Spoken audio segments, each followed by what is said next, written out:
Put on a suit. Drink water. Don't drink and drive. Game over! Take it light. Okay? Now you're more fluent. Mackinac, he got three! Up, Bears. So this is really good right here. Absolutely. Let's do it. Welcome back to Texas Rangers with the Boys. We are the Boys, your daily Texas Rangers podcast by a couple of pro wrestlers who love Rangers baseball. We want to thank you for making us the first listen of your day. This is your boy Kev, aka YBK, Kevin Frazier. And hey, just real quick before we get into this, to our first box scores post All-Star game, just a quick reminder: your Texas Rangers are still the defending 2023 World Series champs. We are still the defending champs. We still need to call these guys the champs.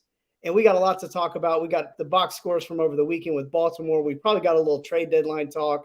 We got some Adrian Beltre talk going on. And we're going to, of course, update you with all the recent transactions and what's going on with our beloved Texas Rangers. If you want to catch me on social media, it's Kevin Lee Frazier. That's Frazier. If you want to find Texas Rangers with the Boys on social media, that's TX Rangers WTB. Also, if you want to go check out our website, that's TexasRangersWithTheBoys.com. All one word. And also, you can find us on YouTube.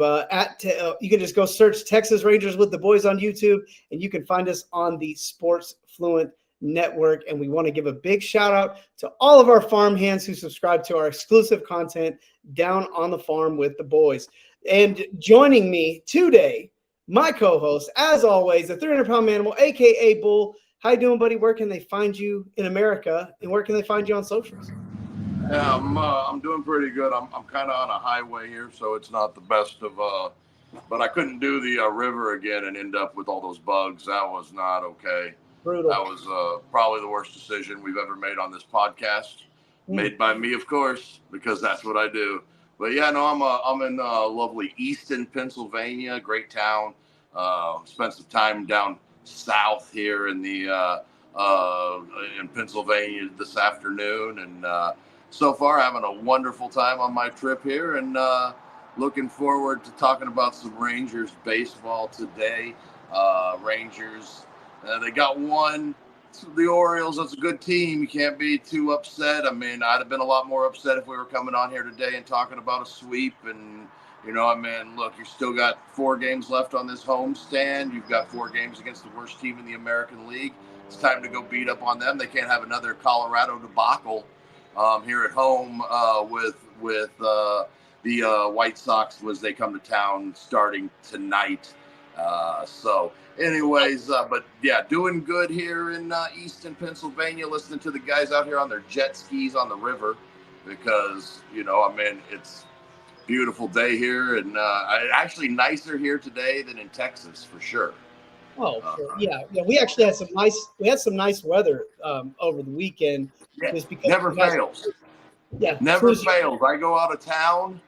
Nice weather in Dallas. I come home, it's going to be 103. You know, it never fails. But, you know, good time up here. If you want to find me on the social medias, you can find me at Manimal Bull on Twitter, Instagram, Manimal300, and both Facebook and TikTok at Bull Pro. And real quick, the Rangers had something really exciting happen today that wasn't on the field. But we're going to talk about that right after I tell you that this Friday, July 26th, at the Southside Preservation Hall, Matt Ward Pro Wrestling is going to be back with a brand new show. It's going to be a big-time show. It is called Ultraviolet Dreamers. It is going to be a hypothermia mania. I don't know what any of that means, but I'm excited about it. I heard some rumors. I heard some news. There may be a manimal sighting on Friday night at the Southside Preservation Hall in Fort Worth, Texas. But you're going to have to come out and see for yourself. And while you're out there, go out back, get you a Kelly's Onion Burger, get you some French fries to go along with that thing, slap some mustard on that, have a good burger. It's one of the best burgers I've had in the Metroplex. Kelly and the guys, they do a great job with those burgers. Inside, Starry's Ice Cream is going to have all of her ice cream treats for you to enjoy inside. It's going to be a hot day in July. Come on in, get you some ice cream. And our friends over at Martin House Brewing, they're going to do like they always do. They're going to bring a whole bunch of beer from the brewery over to the Southside Preservation Hall, and they are going to give it away for free as long as you can prove to them that you are 21 years of age or older. So come for the wrestling, stay for the burgers, enjoy the ice cream, and have a cold beer at the Southside Preservation Hall this Friday night as Matt War Pro invades Fort Worth, Texas. Invading Fort Worth, Texas. I keep running into people around town who are familiar with Matt War Pro. So come check it out. It's going to be a lot of fun. Well, let's jump right into some baseball. I'll give a quick just tell you where.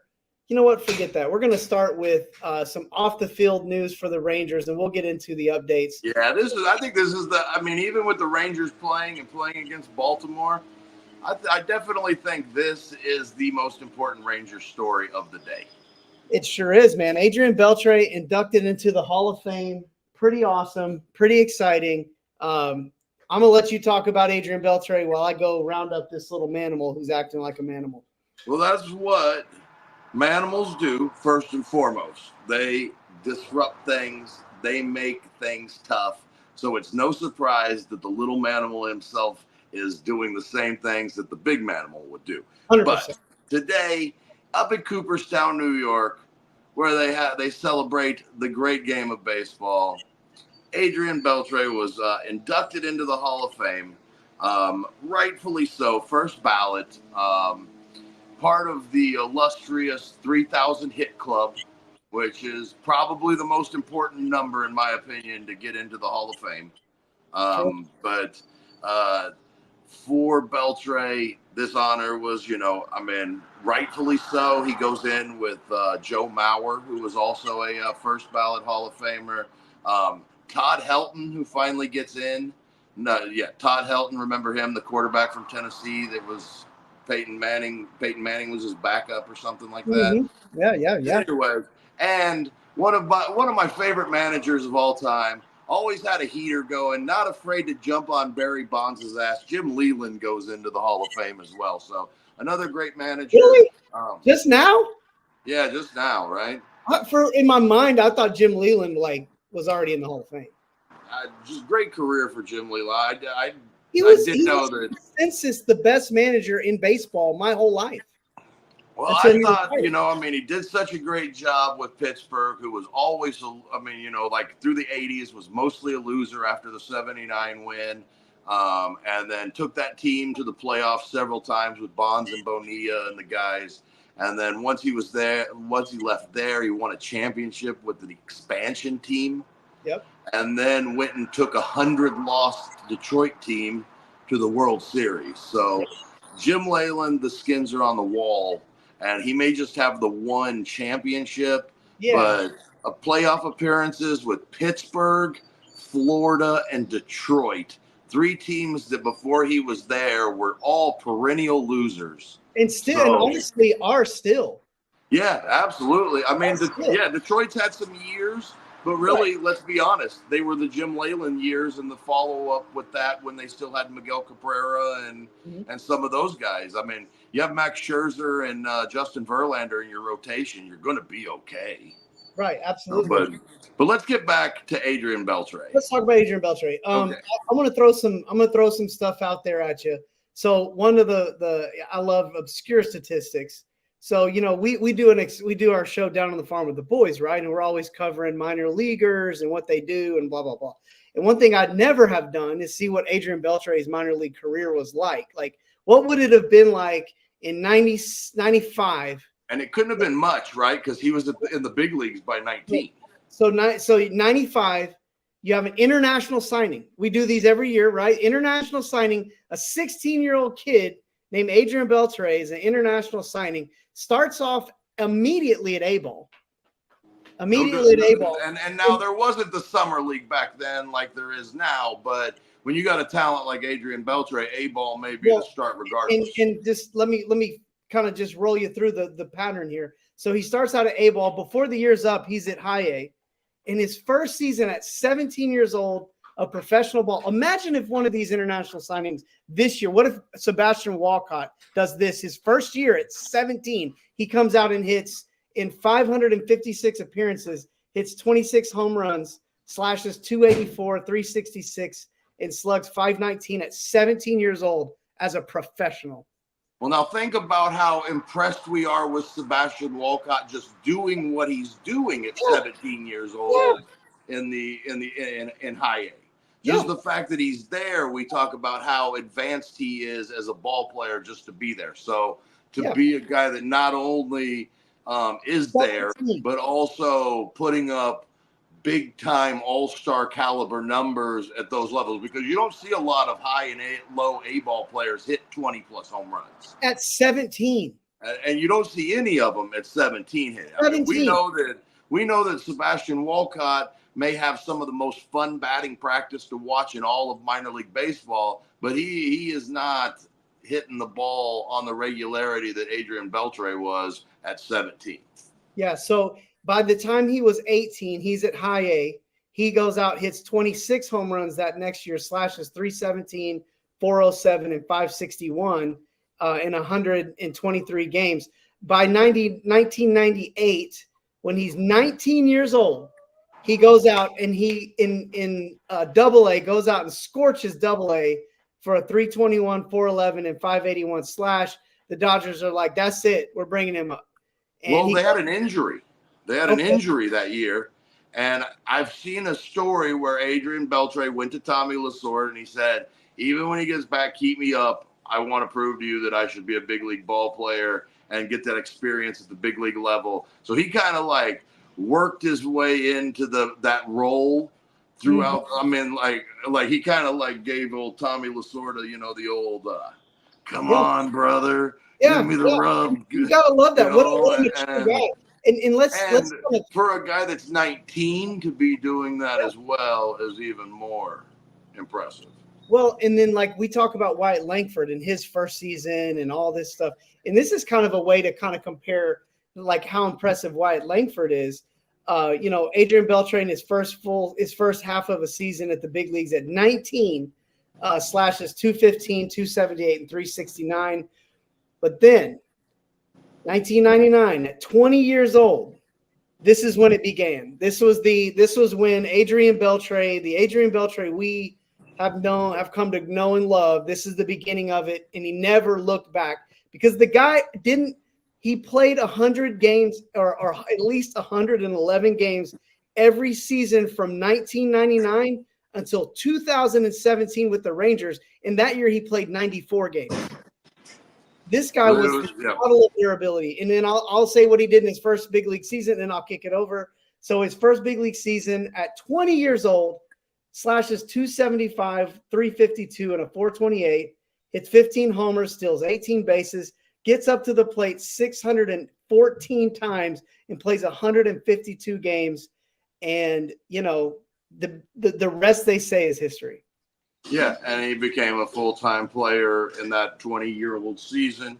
Yep. And he never looked back, and well on his way until those last couple of years to being a 3,500 guy, but he ended with 477 home runs, which I think really, it depended on him. He could have came back and played another year, I believe, in my heart, if he would have wanted to.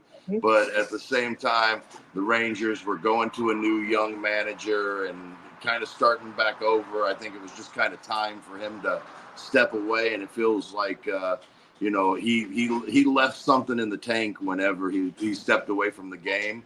But at the end of the day, man, wouldn't you rather step away knowing that you were still at your best than walking away and, limping out and trying to get to 500 home runs for the sake of the ego instead of knowing that you're the best, you're the best third baseman of your era. If you look at that era, Scotty Rowland might have been next, and we kind of laughed about his induction into the Hall of Fame last year and how that kind of brings down the Hall of Fame, so, and it really doesn't. And I'm just kind of joking for the sake of making Adrian Beltre look that much better. But really, when you think about it, of his generation, of those guys, there's no question in my mind he was the best third baseman, both offensively and defensively.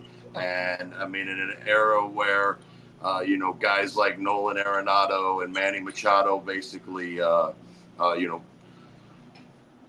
modeled their games after Adrian Beltre, that kind of shows where he was as a performer or as a player through those years and through those prime seasons. And that year with Los Angeles, where he won the MVP, was, I mean, as good a season as you could possibly get. I think hindsight, he probably wouldn't have signed in Seattle if he, looking back, I think.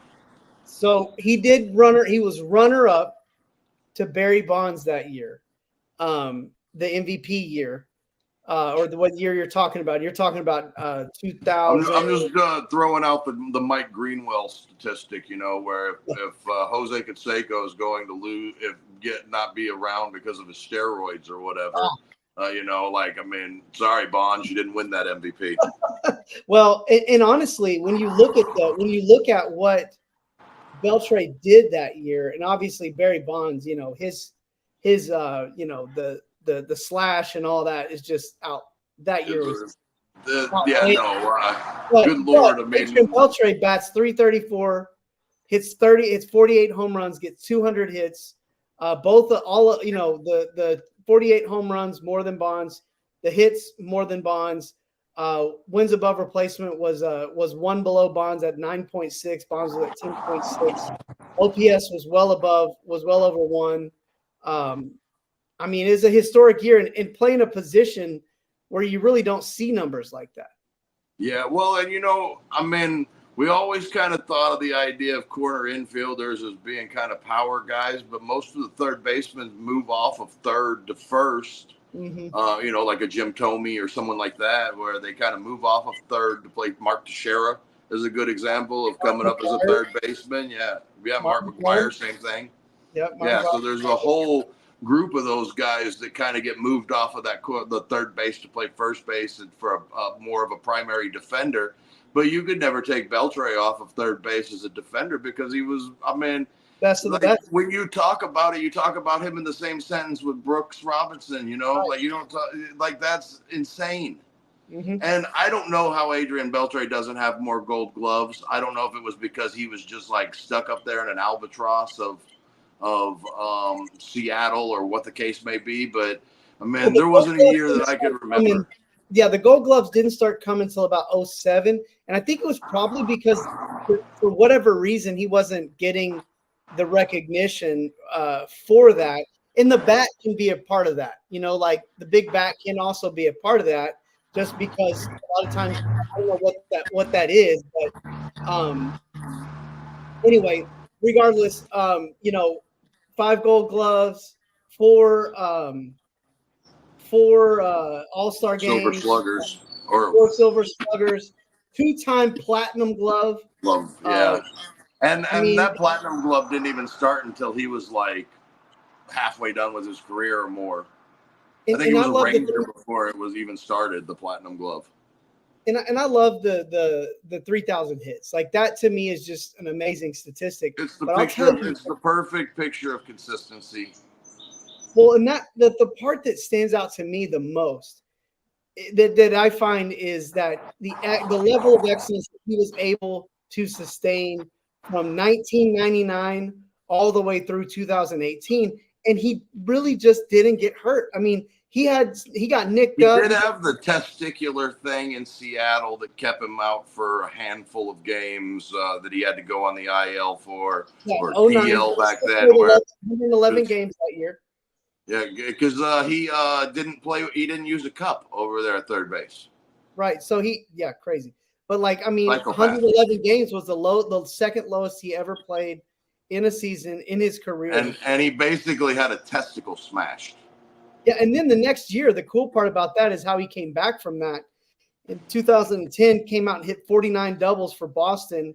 And that was the year he took a bet. Yeah, he took a risk on himself and took a bet on himself. Yeah, and then slash 321, 365, and 553.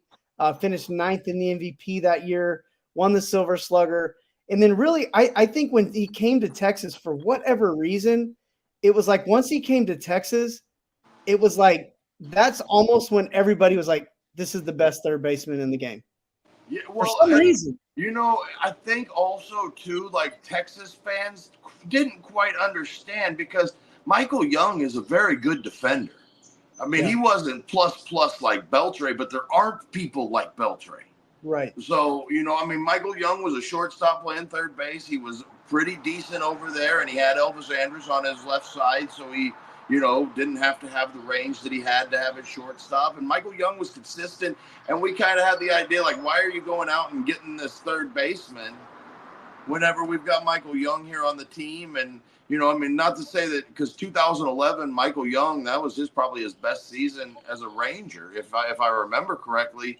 And I think, like, with Beltre, like, it took about a week of watching him play third base to realize that this is a different animal. This isn't the same kind of, like, no offense to Michael Young, because I have a ton of respect for him, and I have a ton of respect for him as a third baseman. But, man, this is a different animal.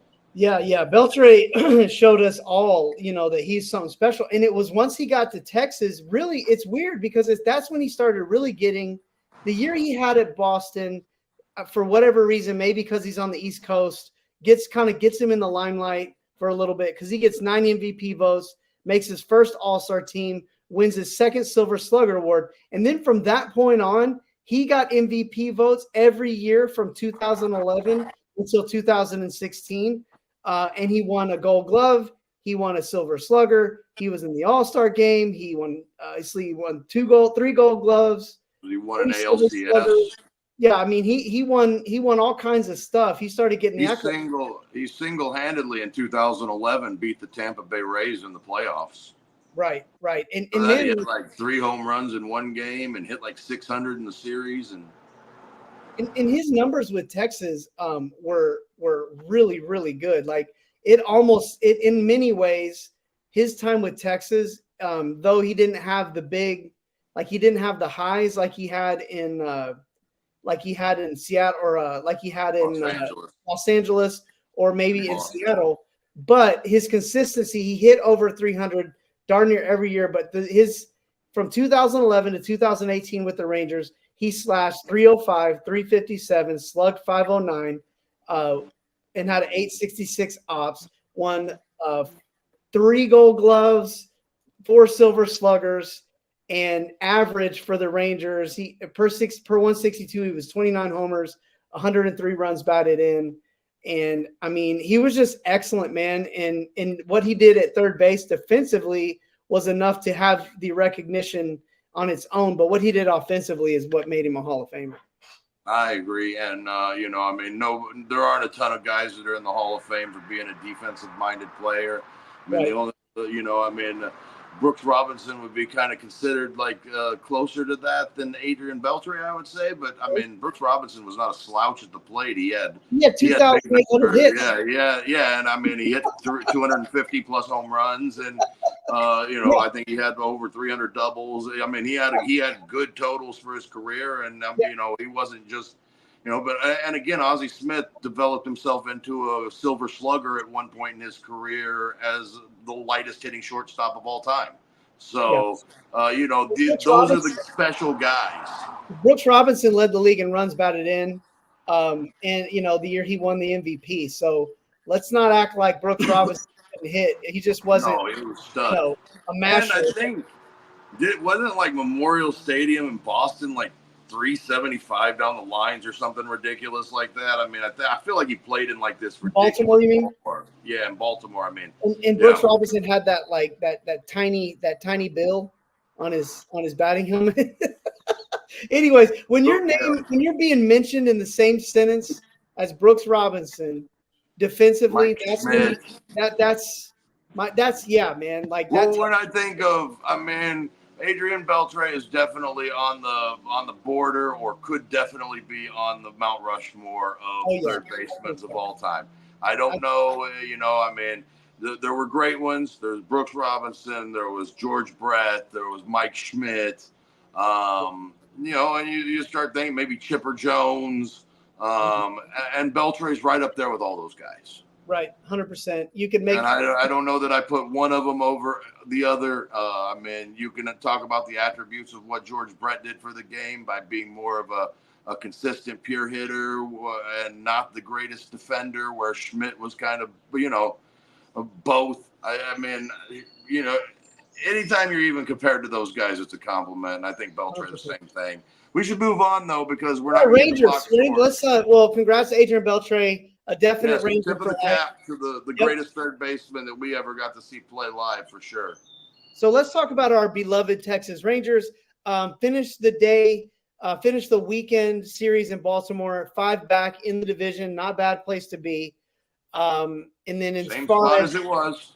What's that? Same spot as it was at the All-Star break. Yep. So not a whole lot of movement there. Tied at the top with Houston and Seattle. And so it looks like it's going to be, I think the Rangers are right in the thick of it right now.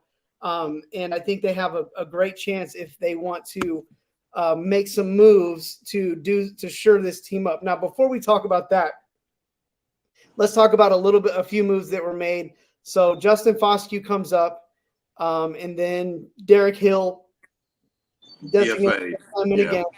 And then we also have Garabito up. Daniel Robert down. What do these moves? What do they mean? Is there any underlying meaning? Well, I mean, if you want to take it a certain way, you can think honestly that maybe Josh Young and Evan Carter might be further away from being ready to play than we thought as the All-Star game approached. Now, it doesn't have to be that. I mean, it could just be the fact that Bruce Bochy's tired of watching Jankowski hitting the DH role. I mean, we all are. So I can't imagine he's like, oh man, I get to put Jankowski at DH again tonight against a right-hander.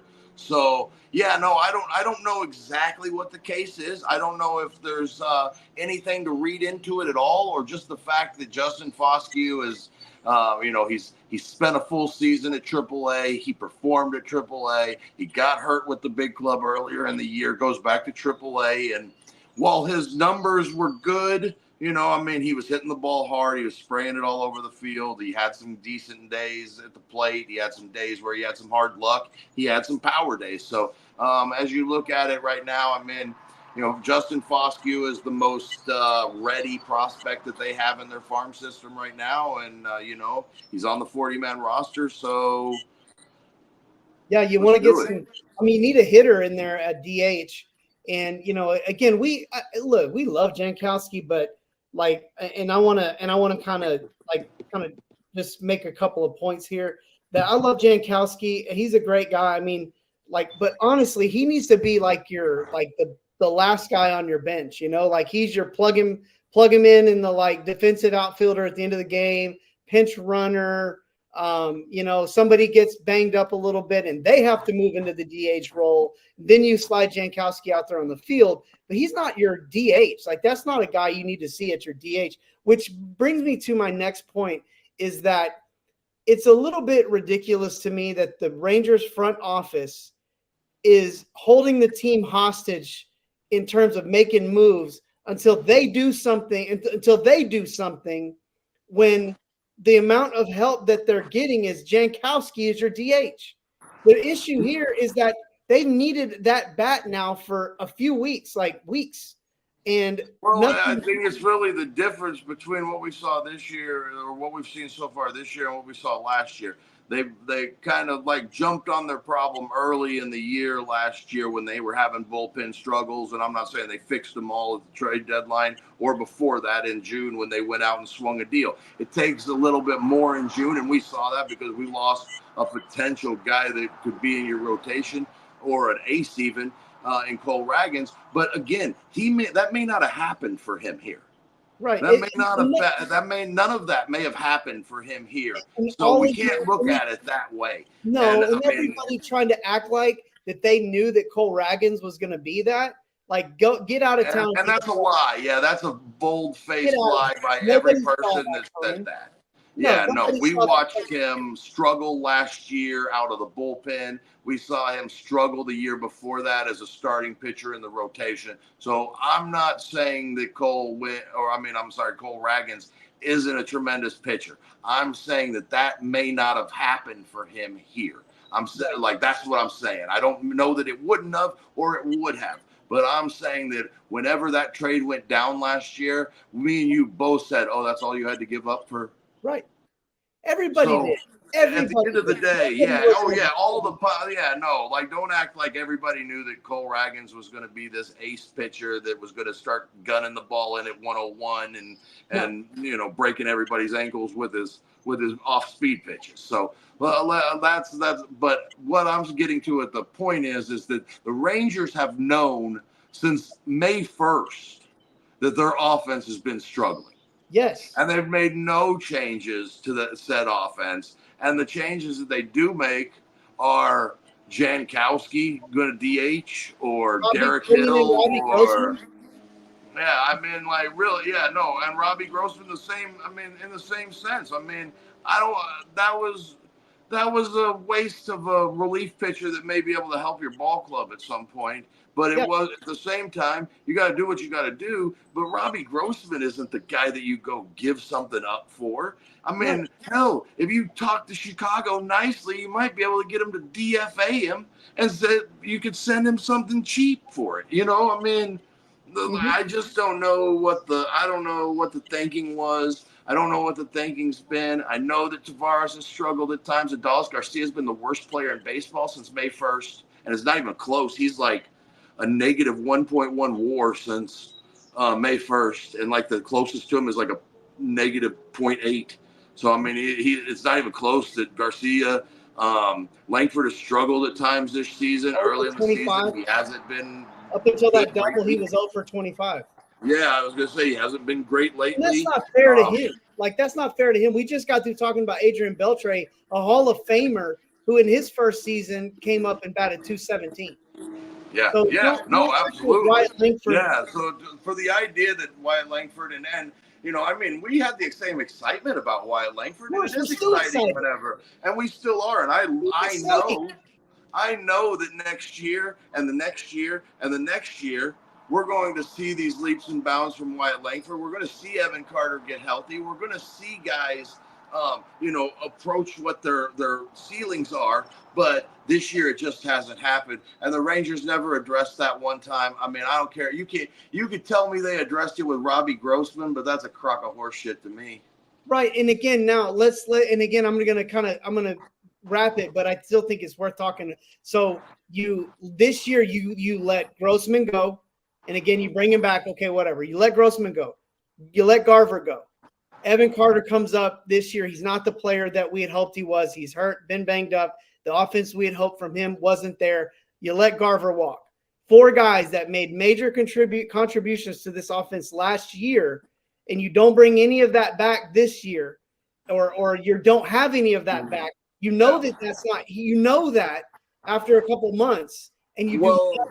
And now, us as fans, we're supposed to be dumb enough to say, "Oh well, okay, front office, if they get it together, you'll make some moves." It's like you didn't give them what they needed to do what they needed to do in the first place. And now they have to pull some miracle out of their butt to get you to do what you should have done in the first place. Yeah, no, I agree, and we can wrap it there. I got one more thing for you, Kev, before we get on to the next segment here. Yeah. Tyler Mahle up and down 2 2/3 the other night, a hit, a walk, 5 strikeouts at AAA Round Rock. Continuing the progress through 48 pitches, something like that, getting close to 50. I would imagine that he'll do 50 one more time here, and then they'll ramp it one more time and see where he's at, and hopefully we'll get to see him up and down maybe 3 or 4 times in his next outing and start getting that feel for getting ready to get back. But all indications, all of the charts that I've been reading and watching and stuff, the off-speed stuff, the change pace has all been super professional grade. or major league grade, top of the rotation rate, or middle of the rotation grade, and the fastball is coming along. And he's striking people out like crazy. Yeah. I mean, and we talked about how he was striking guys out at the Arizona League and say, maybe just the fact that they're 19-year-olds, but he goes back to Round Rock, gets 5 more and 2 2/3 the next time out. I think more a problem for him is now going to be finding bats and making sure that he doesn't throw 55 pitches to get 2 2/3. Yep. So I'll just kind of we'll wrap it up, and I'll bring up our Down on the Farm with the Boys. But shame, we love you, Chris Young. But shame on you right now. I know maybe it's not his fault, and it may not be his part. Texas Rangers, get it together. Do what you got to do. I don't want to hear this crap about we're not going to spin because the team may not compete. Go get some bats. You got Jacob deGrom coming back. Tyler Mahle's coming back. You got Michael Lorenzen. You got Nate Eovaldi, Max Scherzer. You got the dudes. And Dane Dunning should be back here any minute. Come on, man. Andrew Heaney has been one of the best pitchers in Major League Baseball. Get us some bats. Get us some bats. And one other thing I want to say today was Andrew Heaney got his 50th win, Major League win. Real quick, he has been every bit of terrific. Like, you look at his record and his ERA, and you could throw all that out the window. He has been fantastic the last probably 9 to 10 weeks of the season. Yes, he has. Well, we mentioned a little bit about Foscue. We talked a little bit about Walcott. We've talked a lot about a lot. But today is the day we are going to talk about these draft picks that the Texas Rangers picked in the 2024 MLB draft last year. I believe it was 16 college players, 4 high schoolers. I may be wrong. I'll probably get corrected on that, but we're going to talk about them all. We're going to talk about them on our exclusive content, Down on the Farm with the Boys, where we cover all things Rangers, minor league. I'm telling you right now, it's just $1.99. You make us your one-stop shop for all things Rangers, organization-wide. You want to get to know these draft picks. You want to hear our takes on them. Come check it out. Go to Spotify or go to our website, TexasRangersWithTheBoys.com. All one word. And subscribe. And let's find out about these draft picks. It's going to be fun talking about that top 40 prospect list once everything kind of shakes down. And man, there's going to be a lot of moving and shaking. I hope there better be a lot of moving and shaking going on at the minor league level after this trade deadline. Shooting for August 4th. I want to wait for the trade deadline. If the Rangers are sellers, they may have a handful of guys that really shoot up this list. If the Rangers are buyers, we may have several guys that leave in the middle of it. So I want to wait till August 4th. We'll get it in that weekend. So we'll do draft tonight or draft for this week's show, and then we will do next week back to our regular top 10 format. And then the week after that, we'll start the top 20. And I think this week this year, we're going to take a full month to do all 40 prospects and do 10 at a time, so we can really dig into those guys and spend time on them instead of just kind of rushing through the list, because there's going to be a lot of new guys on this list that we haven't talked about on our top 10 list or on our top 40 list this year. So back to you, Kev. Let's get going on this. You do your thing. Well, Rangers come out of the All-Star break with it literally like walked straight into a buzzsaw. Baltimore is playing as good as any baseball team in the league right now. They've got it all: defense, pitching, offense. They've got bullpen. And they got confidence. And as much as important as any of that stuff, they got a grudge against the Rangers. So this meant a lot. I know these games mean a ton to the Rangers in terms of their season and all, but I promise you right now, Baltimore has had every series against the Rangers marked on their calendar all year long. Because the announcers darn sure have, because every chance the announcers get to cut the Rangers off at the knees during these Baltimore series, they do, unless you're listening to a homer call. But man, this series was a big one for both teams. And, Baltimore, man, I'm not too discouraged by they're good. I'm not discouraged by the outcome, just because the Rangers really don't come out of this series any worse for the wear in the division. And now we've got 3 series against teams that aren't Baltimore that we can get back on track with. But, all in all, I thought the Rangers, I thought they kind of put up a good fight against a team that really was just they're deeper. They're healthier. I know they've got Bradish on the IL, but all in all, they're pretty healthy. They're coming off of some momentum, and they came down here on Friday night and kind of put another whooping on the Rangers because they did it in Baltimore. And I'm going to defer to you quite a bit on this because I didn't get a chance to watch Friday night, Saturday night. Well, I'll tell you this, man. But I will say this: it's not very often that Nate Eovaldi gives up 3 home runs. I don't know if he was throwing like a rock in there or something, but the ball was just coming off the bat from these Baltimore guys different. And that could just be credit to them squaring up baseballs. But, man, I mean, at the end of the day, I mean, everything that I watched highlight-wise, it looked like, those weren't bad pitches to Eovaldi. One of them was, but for the most part, I mean, it wasn't like that night John Gray got lit up and threw just terrible pitches that he even said he could hit out of the ballpark. So, I'm not real sure. Fought through 5 innings, not a great 5 innings. Hernandez, not his best outing of late either. But, the home run ball got him too. And the Rangers were able to go, really muster up nothing offensively. The interesting part was John Gray came in and threw an inning there at the end of the game. I thought that was. Yeah, I think that was more just because of the fact that he didn't throw before the All-Star break, and now he's coming back, and he's probably going to be Tuesday night starter if I had to guess. So probably just an idea of getting him some work and getting him into a game instead of throwing a bullpen. And, it's worked for him a couple of times when they've used it so far this year. Yeah. As far as the game goes, I'm not going to lie to you. It was hard to get past the 5th inning. It's Friday night, I mean, I'm with the fam. We start to watch the game. And then when the game starts to, make your Friday night suck a little bit, you're like, you know what, man, I think I'm gonna go ahead. Hits. I feel like Bob Uecker, right? Whenever he was when the Cleveland Indian box scores, we only had 2 freaking hits. Yeah, 2 hits. I mean, I think we had 4 walks that night. Was it 4 walks? Yeah, we had 4 walks, and then Nate Lowe. No, just the one. Oh no, you're right. 4 walks to 10 Ks. Yeah, but Nate Lowe hit an absolute just bomb out to center field. And really, that was it. That was really it for the night. Baltimore beat up on them. Gunnar Henderson's first couple of hits kind of summed up how the night was going to go because they were both 50-mile-an-hour exit velocity. And both were dropped. Yeah, just both perfect shots. Josh Smith did make an amazing catch at third base. And then Santander.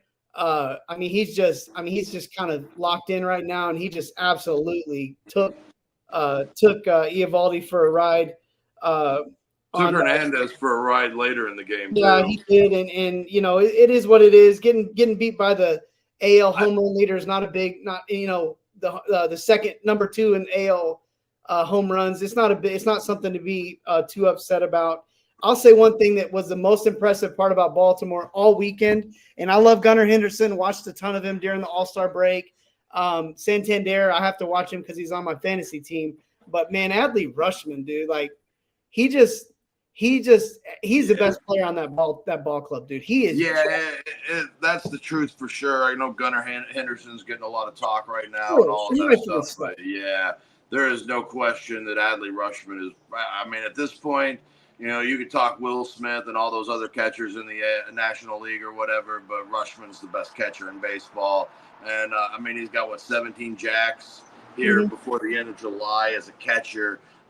He seems like not only does he get hits, but he gets on base. And he's just a machine back there for him, and they've been really good.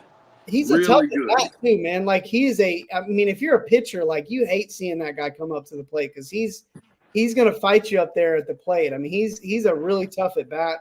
And then it shows how different things, what a difference a couple of weeks can make. A couple of weeks ago, the Rangers had 10 hits on Corbin Burns. Right. Burns just gave up the 2 hits that he had given and the 4 walks overall. I mean, he was fantastic.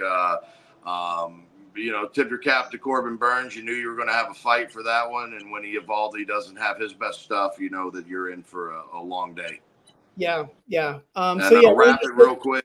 Oh, yeah. Please, let's get to some games. Corbin Burns, the win, 10-4, 2.38 ERA, and Nathan Eovaldi, the loss, 6-4 with a 3.36 ERA. So even giving up 6 earnings, Nathan Eovaldi's still been really good this season. Yeah, he's been great, and you can't fault Eovaldi, who's kind of been your, Eovaldi, Heaney have been kind of your rocks out of that.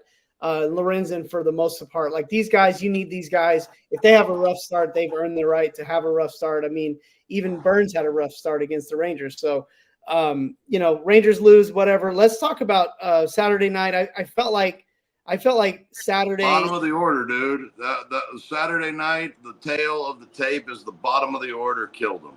Westberg 3 for 5. Cowser 1 for 2 with a couple of walks. Mullins 2 for 4 with a home run and 2 RBI or an RBI.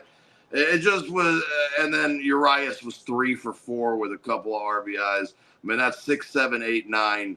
Just 3, 6, 8, 9 hit. 9 of their 12 hits came from the bottom 3 of the order. They got some RBIs at the top of the order from Santander and O'Hearn, but that lineup up and down. I mean, you gotta make good pitches all the way through it, and if you don't, you're going to get in trouble. And it doesn't matter if you're a Hall of Famer like Max Scherzer, you're going to get trouble down there if you can't get those bottom 3. Scherzer really like I don't care what the numbers say. If you watch the game, I mean, that was a gutsy performance from him. He did not have it. Like his fastball was hanging around 90. He was struggling with location. He didn't look comfortable out there. It just was not, he didn't have his stuff. And at 40 whatever years old, I can understand that it probably just wasn't his night. And the fact that he fought through it the way he did and gave the Rangers what he gave them, because they had people up in the first inning. They had guys standing up in the bullpen in the first inning. You kind of saw the writing on the wall that Urena was going to end up coming into the game. Urena wasn't bad. He just was a little. He can get wild. He walked a bunch of guys. I think he had 5 walks. He's not a meticulous. He's a slinger, man. He's getting up there and slinging it, and he's just got crazy stuff. And but he wasn't bad. I mean, I thought he kept the team in the game. I felt like that home run that Latz gave up was kind of the one that that broke one back to me. I don't know what the one that Westberg hit off of him. That one, man, that one for whatever reason, I just felt like the Rangers were still kind of in it. I think it was 5-2 maybe at that point, and you kind of felt like the Rangers had kind of hung around and gotten on base a little bit, and they were having good at bats. So you felt like Texas could get back. It was Westberg that got Latz. O'Hearn got Leclerc in the ninth. Yeah, and the Leclerc home run kind of felt like just a little insult to injury. It didn't feel as bad as that Westberg one because you felt like the team could have put something together and got back in the game. They just felt like they were kind of close. But man, that one hurt. I felt like the most the most altogether. They did have a couple of runners on. I think they got the tying run or the tying run to the on deck circle in the ninth there, but just couldn't get things together. Simeon had a pretty nice day yesterday. He had 3 walks and scored a run. Just not a lot of production just yet. I mean, they did get a couple of hits from Tavares. Kisner had a big hit that drove in a couple of runs, but let me tell you what you're not getting. You're getting absolutely right now nothing from 3, 4, 5. Nothing. Nothing. Yeah, it's been that way for a while. Nothing. Garcia, Smith, and Langford, those 3 guys have not been good over the last few weeks. And it's not. There's nothing. There's no one to fault, but it's kind of there's no one there in the lineup to really protect them. Nobody's really afraid of those guys right now. And it's not letting Seager see pitches at all. No, because nobody has to throw to Seager. You can put Seager, Seager's not going to go up there looking for a walk. So if you can stay around the corners, Yeah, he's going to hit you hard, but he's not going to drive you out of the ballpark for the most part. Yeah, Foscue, I think he got a hold of one, had a really nice hit there. I think it was like maybe the 8th inning. The Rangers, the bottom of the order, put a little big double up the alley. Yeah, he hit. Well, no, it was down the left field line, and then I think after him, I think it was Tavares maybe hit a single, or Tavares hit a single or did something before him, and then Kisner hit the other way, gets a couple of runs home on a single, and you felt like maybe they were putting something together, and then it just died. Yeah, and we'll talk about that on a Sunday too. You know, they had another one where everything seemed like it was starting to come together, and then just the weakest ground ball back to the pitcher of all time. And that's been their story with runners on third and less than 2 outs this season is how many double plays can we hit into? How many ground balls can we hit right at somebody or right back to the pitcher? And let's clean this one up real quick. Grayson was great. Oh yeah. Yeah, no, really, really good outing from Grayson Rodriguez. He takes the win. He's 12-4. Well, and honestly, Grayson, like I've watched him a couple times this year. Like he's on my fantasy team as well. This was definitely not his best stuff. That was what was the most impressive was that he kind of learning how to pitch. I think, I mean, as much as even if Corbin Burns doesn't come back to Baltimore next year as a free agent, I really think that he's going to help that young staff this year and get them in a position where they're going to be better down the road just because of it. And then Scherzer takes the loss. ERA is right around 4 with a 1-3 record. And then Sunday, we got a couple of minutes to talk about it. The Rangers get a win. Yeah. There ain't much to talk about. I mean, let's be real honest. Andrew Heaney and Jonah Heim. Great. That's it. Yeah, that's it. There ain't much else to talk about. That was a bomb. That was a bomb. And you know, they didn't have a whole lot to show for anything else that they had hit the rest of the day prior to that and really after that. Yeah, Santander. Oh, man, golly. Thanks for making us nervous there, Santander. You know, trying to ruin my Sunday afternoon. You're going to get mad at Robertson? Yeah, man. Come on, dude. You know, man. No, you can't. I think if you're mad at Robertson about anything, is challenge him and don't walk the guy in front of him or whatever in a 3-0 ball game. But you know, I mean, it didn't end up hurting things. David Robertson ends up getting the hold, and Yates comes in for a clean 9th. And Yates was an all-star right there, brother. He was. Yeah. No, he has been every time they've used him this year. He sure has been, and you know, the Heim 3-run home run was huge. A couple of walks before that, Langford, and maybe was it Garcia? Did Garcia walk? Or I think it was Lowe that walked. Lowe, okay, yeah. That makes sense. And, Heim hit a bomb. They had another opportunity later in the game. They had 1st and 3rd, 1 out, and I believe it was Lowe there that grounded into a double play to end that thing. And they didn't get that add-on run that they really, really could have used. But Robertson, Yates make it hold. Spores was really good today.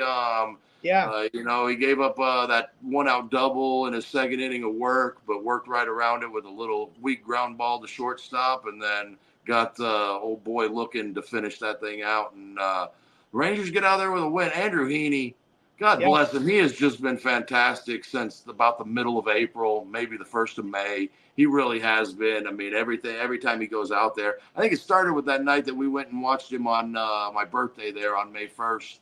And he threw that. I mean, he lost the game 1-0 or whatever, but he's been fantastic. He gets the win 4-10. Like we said, it was his 50th career win as a major leaguer. So now, you know, I mean, I don't know if that's the biggest accomplishment, but anymore as a starting pitcher, 50 wins in a career is pretty good. And then Kramer takes the loss. He's 4-6 with a 4.42 ERA, and Yates picks up his 17th save. That ERA is sitting at 1.02. Nice. Well, Rangers are going to take on the Chicago White Sox at Globe Life Field today. You got Michael Lorenzen going for the Rangers, and then a gentleman by the name of Eric Fedde. Yeah, Eric Fedde. He was a guy that came over from either Korea. I think it was the KBO this offseason that kind of a little bit of fanfare with him coming out of Korea, but he ended up signing with the White Sox, and I wouldn't be shocked if Fedde was one of the guys that gets traded here in the next couple of weeks, just based on what the White Sox have done record-wise. But he's been pretty decent. He's 7-3 with a 2.99 ERA and 111 innings of work. So, he's been good, and he's going to help somebody down the stretch here in this season. Yeah, he definitely has been kind of a revelation for the White Sox, and good for him. You love to see guys do that in their careers. So, Rangers got to do what they got to do, man. This is where they got to do what they got to do against bad teams. But I also think, like, I don't want to. There's no point in waiting for the trade deadline. Look, you got to go get some bats. Go get some freaking bats. Get some guys in here so that we've got some people. We got an actual DH on this team. Get some players in here and let's make a playoff run. There's nothing wrong with this team, like, at all. Like, nothing wrong. It's just gotta be right, and they got to get right. And if they don't get right soon, it's not going to be there. And even if they get right with the pieces that they have, they're still probably going to come up short, because the teams that they're going up against this year, man, this is a loaded American League. And if you're really thinking about taking a deep playoff run this year, you got the pitching to do it. But you got to have some offense, and you're going to have to slug with some of these big boys, because every single team right now, the Indians, the Yankees, the Mariners, the Astros, and obviously, as we saw with Baltimore, like, these teams can mash, and you're going to have to be able to get out there and mash with them. The Rangers need some help. I'm all in. Go get some people. Let's go win some games. Let's figure next year out next year. Also, would be kind of cool if the Rangers did a couple of sells and buys, made some moves and maybe brought some prospects in, and then we'll see. I'm not really sold on this thing being a winner just yet. So, no. And if they're a seller, they're a seller, and if they're a seller, they got to get better at the deadline. They can't just go trade a bunch of guys to just bring prospects back.